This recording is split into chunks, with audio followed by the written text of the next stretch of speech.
একটু ধরেন ভাই, একটু ধরেন। আচ্ছা আপনারা ধরেন,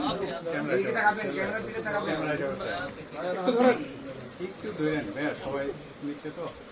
ওটা কিন্তু একটু আগান, সামনে আগান, সামনে আগান। ওকে, নিচে গিয়ে তারপরে ওদের কোনো মিডিয়া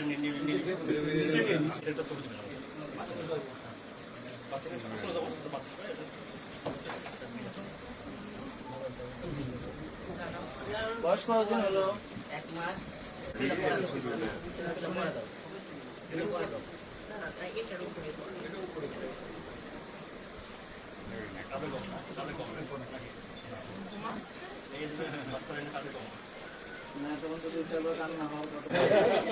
আমার মেয়ে আছে, মেয়ে অনেক বড় হয়ে গেছে এখন, এটা আমার জন্য আবার নতুন অভিজ্ঞতা। আমাদের দেশের মাননীয় প্রধানমন্ত্রী যে তোমার সন্তান হয়েছে সেটা জানার সাথে সাথে এই যে তার একটা সংগঠন যেখানে বাংলাদেশের গুম হয়ে যাওয়া পরিবার, নির্যাতিত নিপীড়িত, তারপরে মামলা চাষিবাদের সময় থেকে যারা চরম নির্যাতনের শিকার, সেই পরিবারের পাশে মাননীয় প্রধানমন্ত্রী এই সংগঠনের মাধ্যমে প্রত্যেকটি পরিবারের পাশে দাঁড়িয়েছেন এবং আর্থিক সহযোগিতা থেকে শুরু করে সর্বোচ্চ চেষ্টা চালিয়ে যাচ্ছে যে যাতে মেন্টাল সাপোর্ট দেওয়া যায়।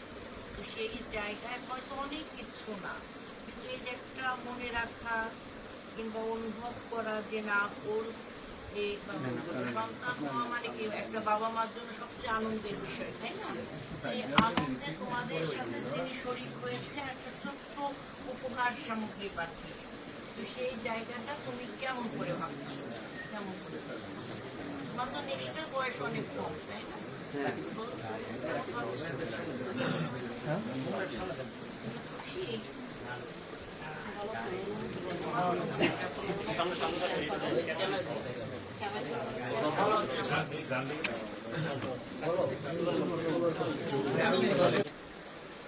আমাদের সংসদ সদস্য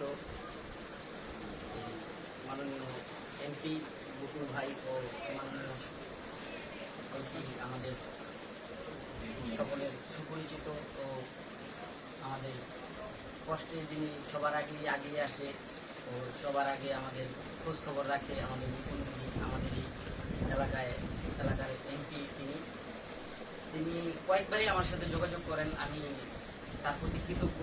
ও তিনি সরাসরি না আসতে পারলেও তিনি আমার সাথে ফোনে যোগাযোগ করে কয়েকবারই, এবং কি উনি আমার কয়েকবারই সাহায্য সহযোগিতা করেছেন।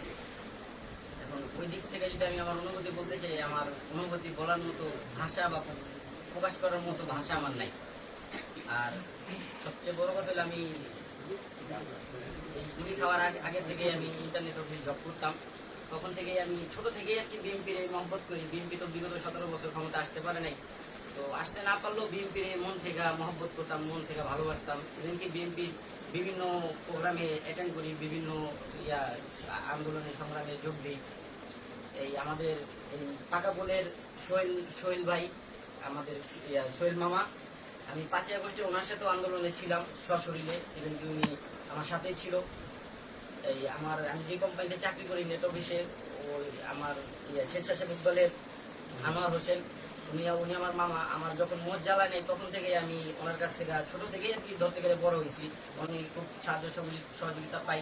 এবং কি আমার যে মামা, উনি স্বেচ্ছাসেবক দলে আছেন, আনোয়ার হোসেন।